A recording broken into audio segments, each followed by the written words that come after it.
ng congressman, kung kunyari may batas, kunyari legal, although hindi legal to, lahat ng congressman, lahat ng membro ng House of Representatives, Opo. bibigyan ng 2 million bonus. Opo. Yun ang sinabi. Walang distinction. Oo. Hindi mo pwedeng sabihin, ay, si Laila de Lima, hindi ko bibigyan dahil pangit. Nag-distinguish ka. Si Franz Castro, hindi ko bibigyan dahil pangit. Oh.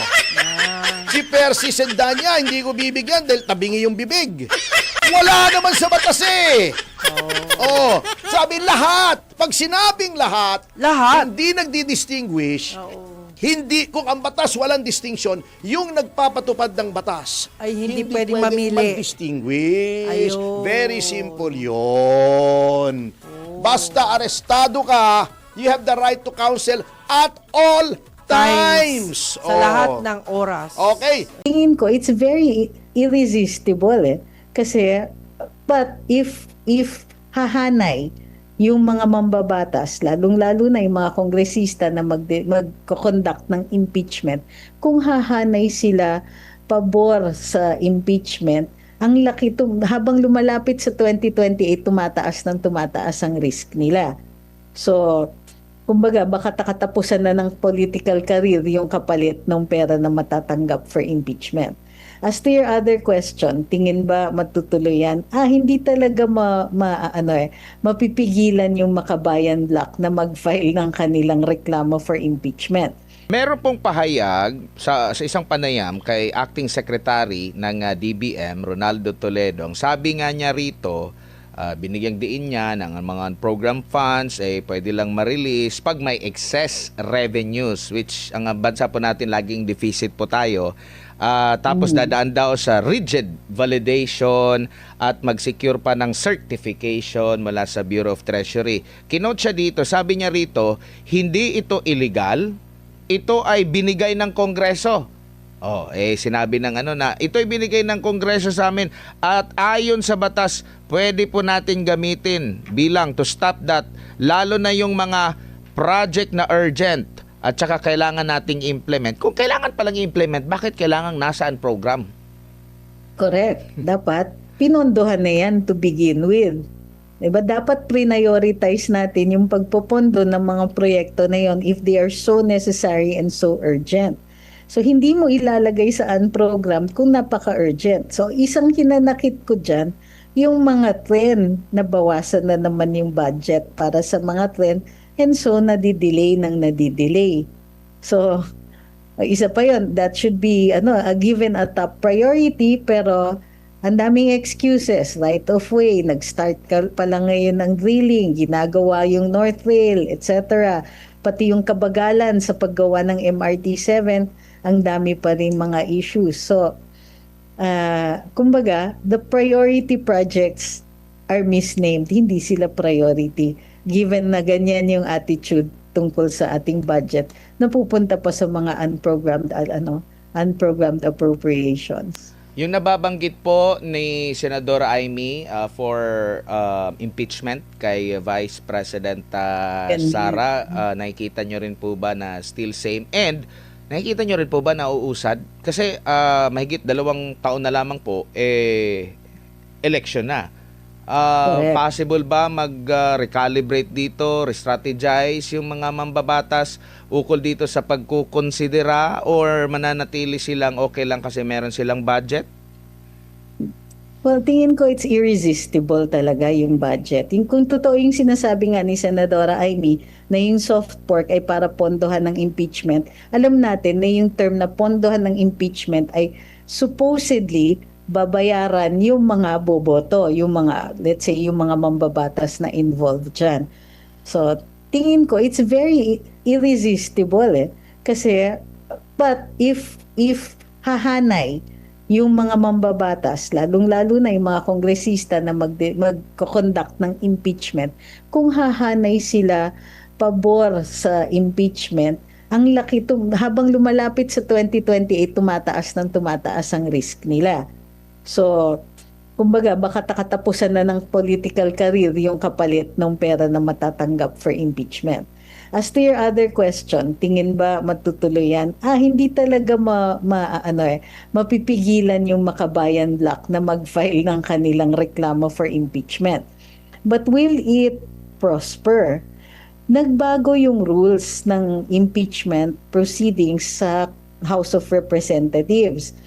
Nagdemand ayon sa Korte Suprema dun sa kanilang desisyon, kailangan may due process. Kasi pinag-uusapan nung time na yon yung 1/3 vote, no? Pag 1/3 vote, it can be certified at pupunta na sa Senado. Ang ginawa ng House is meron silang parang mysteriously appearing fourth complaint for impeachment. Tapos naging articles of impeachment in less than a few hours. Walang presentation of evidence, hindi pinag-usapan yung mga charges against the Vice President, walang opportunity for her na sumagot, walang opportunity na makita yung articles of impeachment ng mga tao who were voting on it, yung mga kongresista, and wala ring opportunity na i-test yung evidence, like kung ang witnesses through questions and answers. Through probing questions sa kanila, walang pagkakataon at all. It was just they produced the complaint, they voted on the complaint, tapos pinadala na sa Senado. Hindi na nila mauulit yan. So ngayon, kailangan maiproduce yung complaint for impeachment. Kailangan maipakita yan sa lahat ng boboto. Kailangan mapakita yung ebidensya sa lahat ng boboto. Kailangan bigyan ng pagkakataon yung respondent na makita niya yung reklamo at makita niya yung ebidensya at makasagot, mabigay ang kanyang panig. It is not going to be as easy as 2019, as the 19th Congress, the 20th Congress is a different Congress, and they're now under new rules. So, when you hold a trial, makikita ngayon who are deeply involved din dun sa impeachment proceedings. Yung career ng mga yon ang i-decide ng mga ng taong bayan in 2028. So they will have to think very carefully kung paano sila aasta, paano sila gagalaw if an impeachment complaint is received by the House. So, exciting yan. I doubt if they will want to. Ang tingin ko may ilang mga kongresista who are already very hesitant to participate. Opo.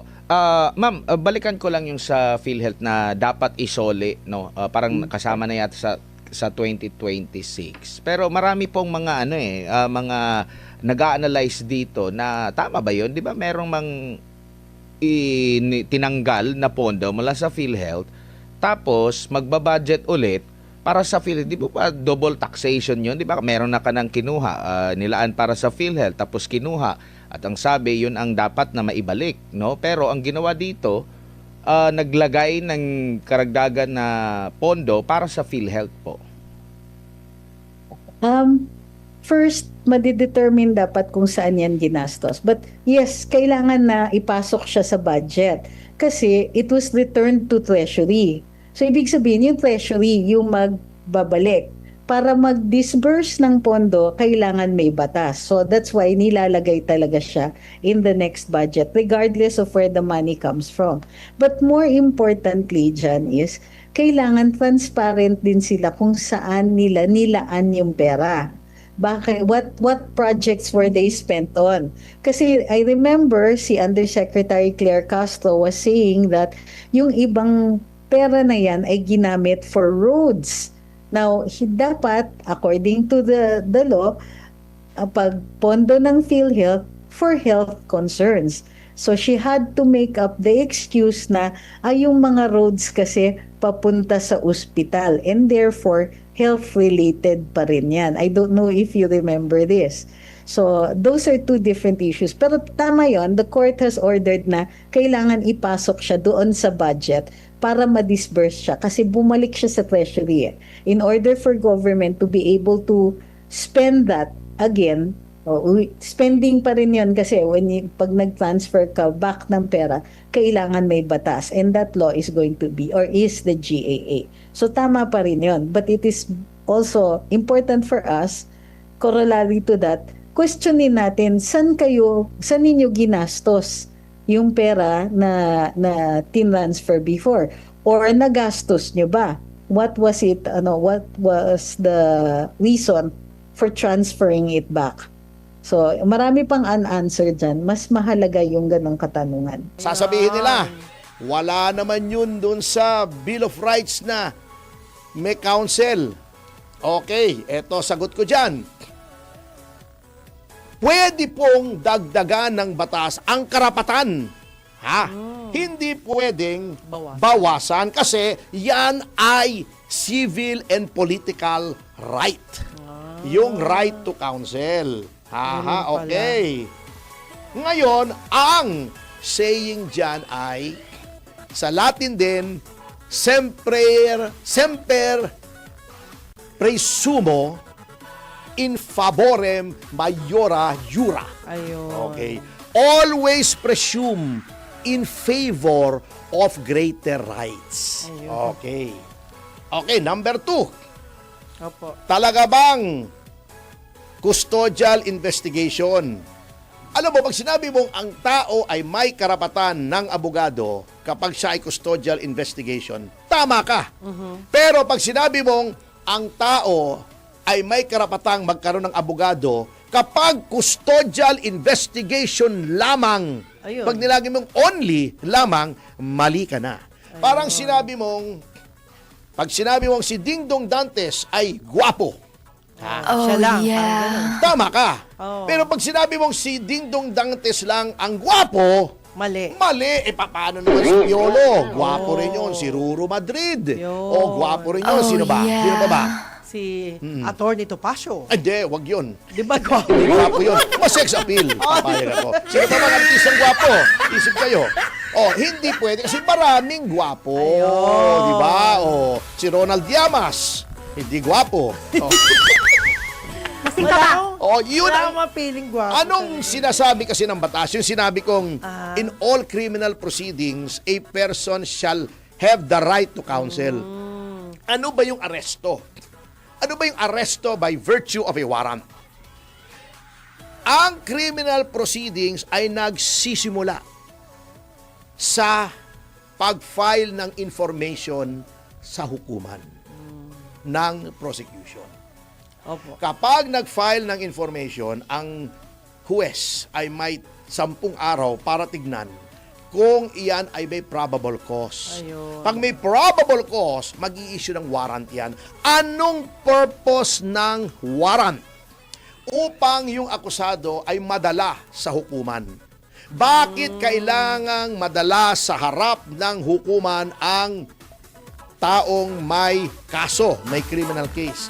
Dalawang paraan para madala sa hukuman ang akusado.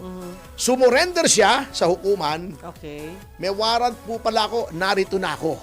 Yan. Or inaresto siya, dinala siya sa hukuman.